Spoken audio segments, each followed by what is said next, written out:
review, as they say.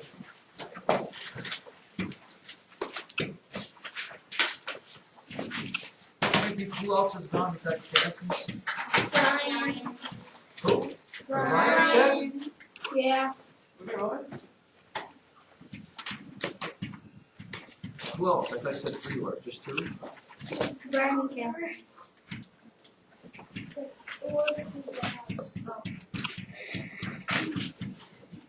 Today is dividing by multiples of 10.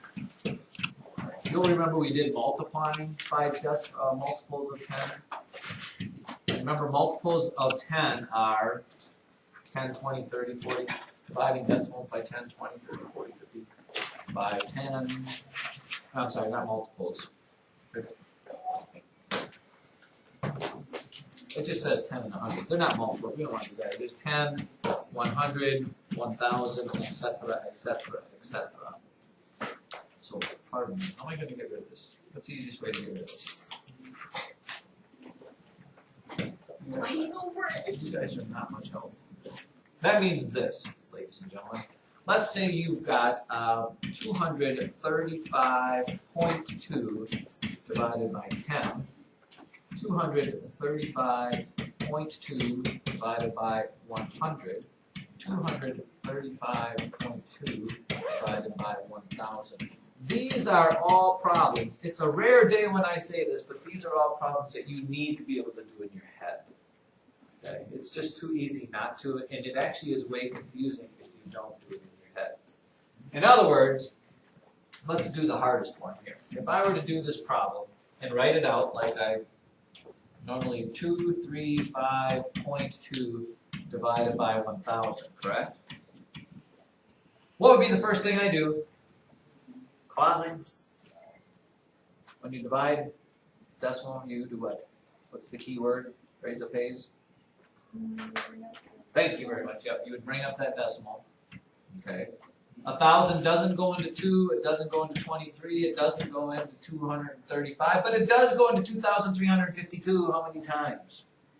How many times does 1,000 go into 2,352? Chase? 2. Twice, which is what? 2,000, right?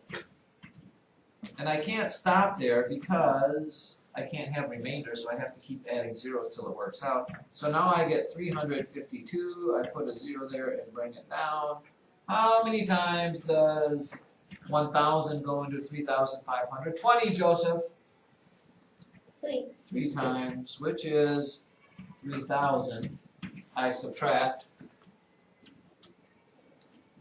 which gives me 520. Can't stop there because I still have stuff left. Boom. How many times does 1,000 go into 5,200, Riley? 5 times. I get 5,000. I subtract. I get 200. I still have to bring down another 0. How many times does 1,000 go into 2,000? Zach? Times 1,000 go into 2,000? Twice. So I have no remainder left, so I can stop there. So the answer to this was 0.2352, and it took me a whole lot of time to do that, when in fact, what could I have done? We did this with multiplication, and I said, well, guess what you do when you do division? So, Madison, you would? Just move the decimal, how many zeros there are to the left. Correct, and let's write that in big, bold, beautiful, bright letters here. When you divide by 10, 100, 1,000, etc., you just move the decimal. Probably is important to emphasize this. Left. The number of places as zeros.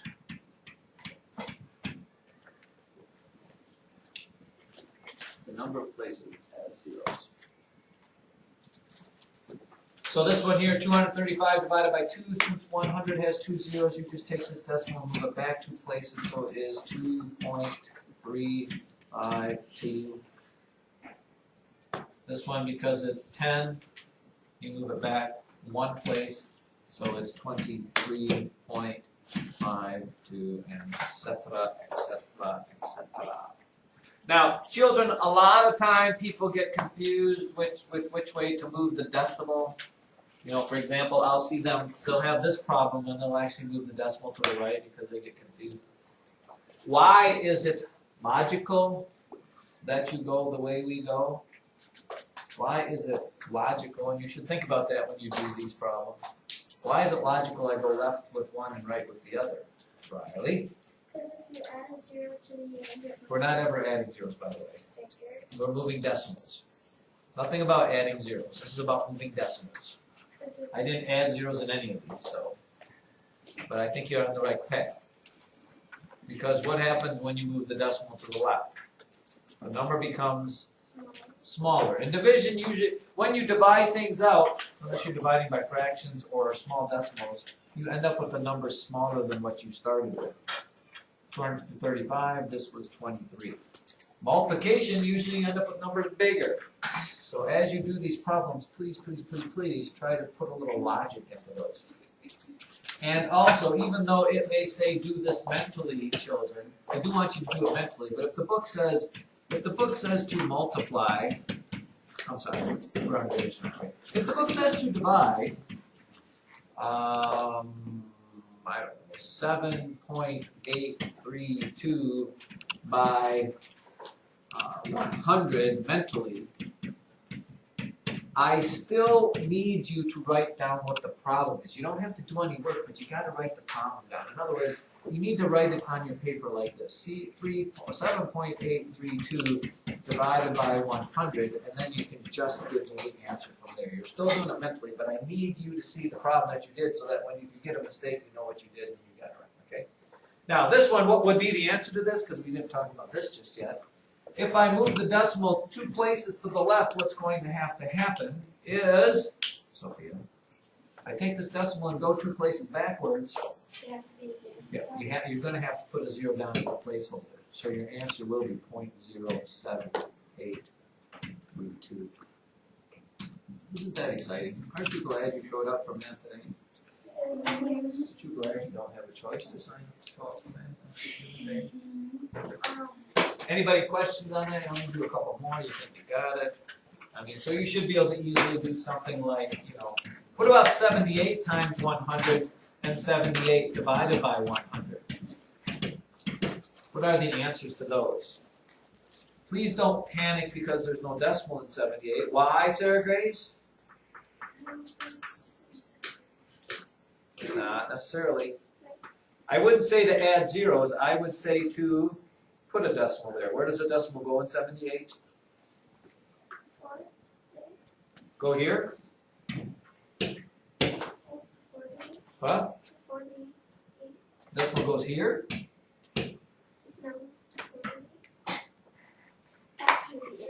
Let's go with, I like the after the 8 one.